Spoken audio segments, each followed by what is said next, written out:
Okay, Bismillahir Rahmanir Rahim. Assalamu alaikum wa rahmatullahi wa barakatuh. Let's move on to chapter 4 of our book, the book which is titled Defending Muhammad in Modernity by Shaykh Ali Tareen. Inshallah, next week we will be speaking with him about this book. So I want to get this book finished as soon as I can in the next few days, inshallah. So, salvational politics. So, what the author talks about here is for Ismail Shahid, when he was writing, it's very clear that for the priority for him was not so much the political status of the people who were in charge. He took a very minimalist approach in terms of their piety. He wasn't so much concerned with how pious they were or not. What he was more concerned was that the people were reformed. There was reformation taking place, and that was allowed to take place. So for him, it was a bottom-up approach. As long as the state wasn't at least overtly practicing or allowing practices to take place which contradicted the Sharia. So he had a very minimalist approach when it came to politics, but when it came to everyday lived realities, if you like, he was more concerned. So he composed a book regarding politics, which was called Mansab-e Imamat. This was a book which was in Farsi, in Persian, and you can tell that his other book, Taqwiyatul Iman, which was written in Urdu, and it was written in a vernacular that everybody could access. So immediately you can tell that this book had a particular audience in mind, which was the general mass of Muslims. But this book, which was written in a very drastically different way, was written for the scholarly community. So you can see how, mashallah, how flexible he was in his writing, and he was trying to reach out to two particular audiences in his writing style in of itself. The book itself, the text itself, is rather dense, and he looks at different categories of political structures and rulers, right? So he's talking about politics here in particular. And so he wasn't really interested in presenting an exact template as such of an ideal political state, but he was more interested in talking about the type of political orders that we could have and we could tolerate, and the sort of leaders that are best suited for the object of moral reform and salvation. So he was more interested in, could we get the right people in who could reform society? That's where he felt was the priority as well. And so his chief concern, his main concern, was with the effects of political leaders on the moral life of a community. Okay, not with their piety, not with the piety of the political leaders themselves.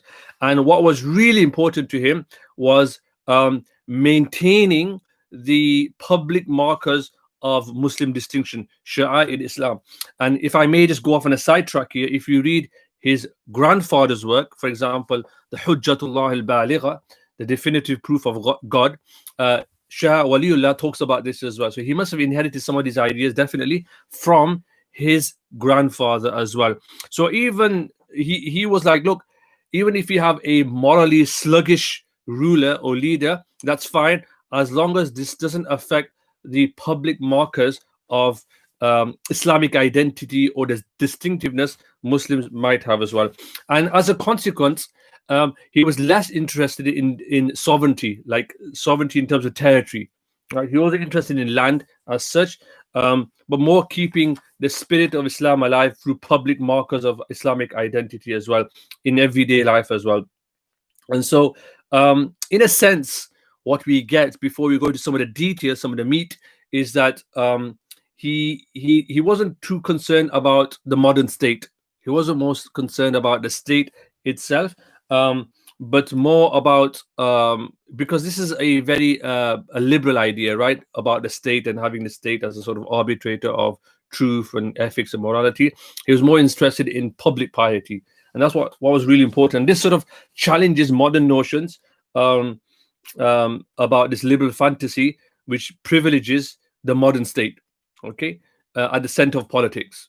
For them, for Shah Ismail, it was more about reform of society, less so the state. And that's a really important distinction to be clear of in this discussion, inshallah. So he talks about two types of politics, if you like. One is called salvational politics, which is now we get into some of the detail, which is called siyasati imani. And the second type was called imperial politics. And you can tell by the word, it's to do with this worldly, right? Which is siyasati sultani.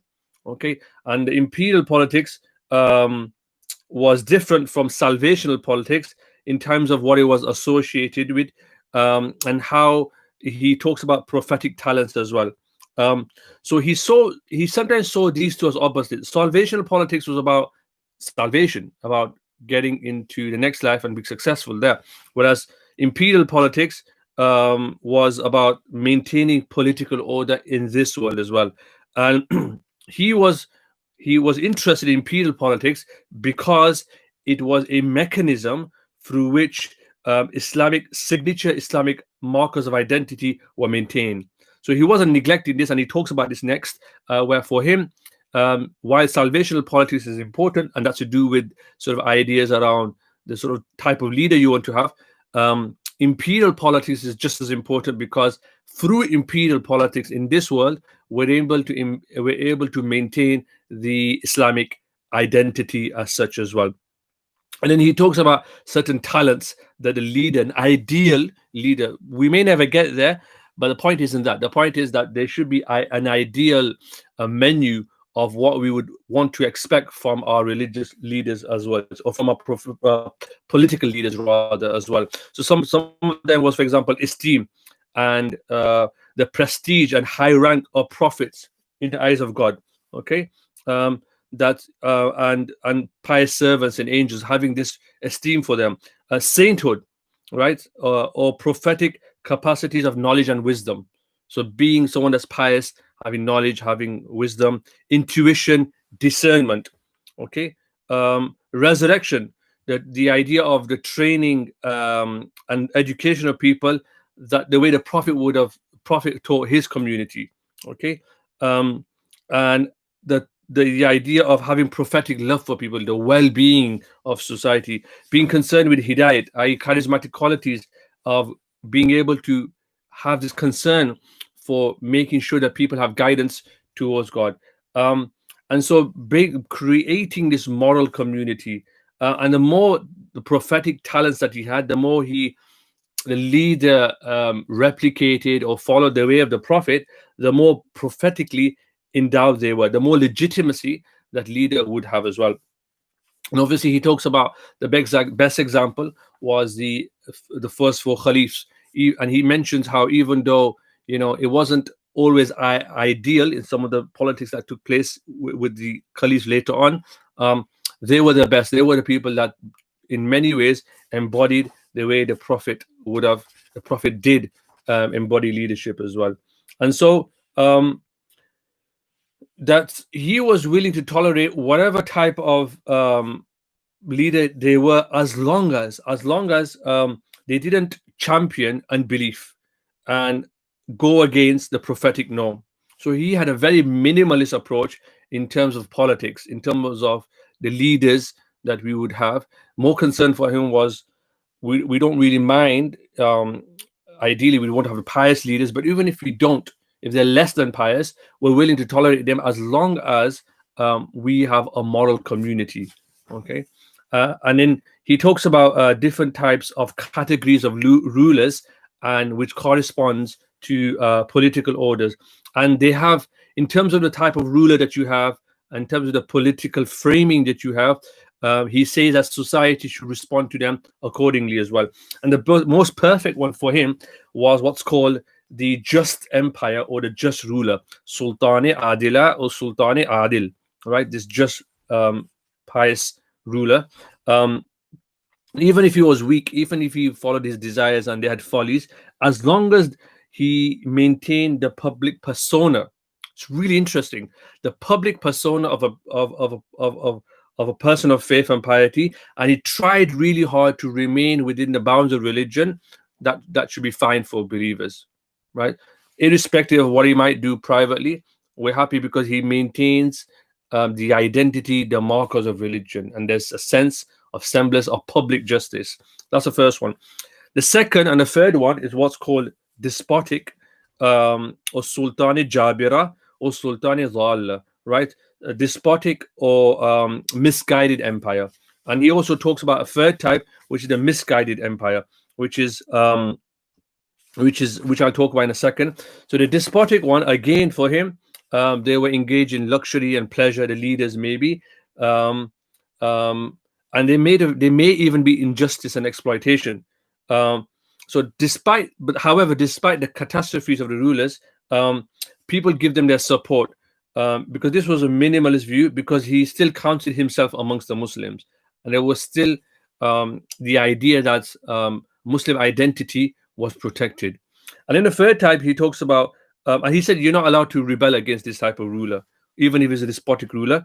And so that's not normatively permissible. The third type he talks about is what's called a misguided ruler, um, which where there were corruptions, there were depravities, and um, and it became deeply sedimented in political structures as well.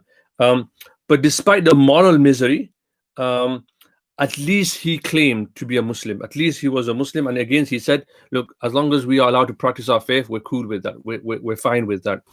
The fourth type, which the author talks about in terms of Shah Ismail, was the empire of unbelief. And this is where Sultanat Kufr, which is this idea of unbelief. The ruler was marked as Muslim, but he was otherwise opposed to the normative injunctions of the Sharia. And there was, he mocked the religion, he ridiculed those people who practiced the faith. And he said, they mocked the Prophet, we can't tolerate this. And he said that for these people, if it's possible, you have two options. Either it's farzi'in, to wage a rebellion against them. If you can't do this, then you migrate to another Muslim country or a Muslim domain, in his sense, because they exhibited all the signs of kufr.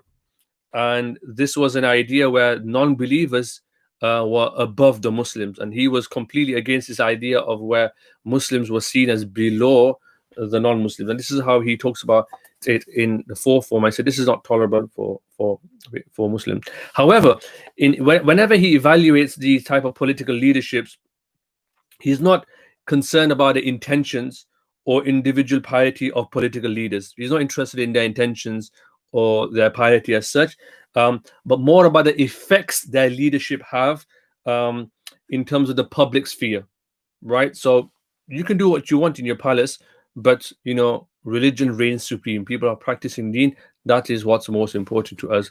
And that creates interesting questions, which he never really got to finish and answer, because he died before he was martyred before he finished the book.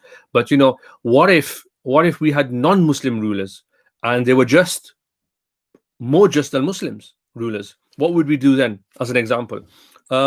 So a Muslim leader in any case was unambiguously unacceptable when they began to dominate in a way that unbelievers would have dominated as well. Okay.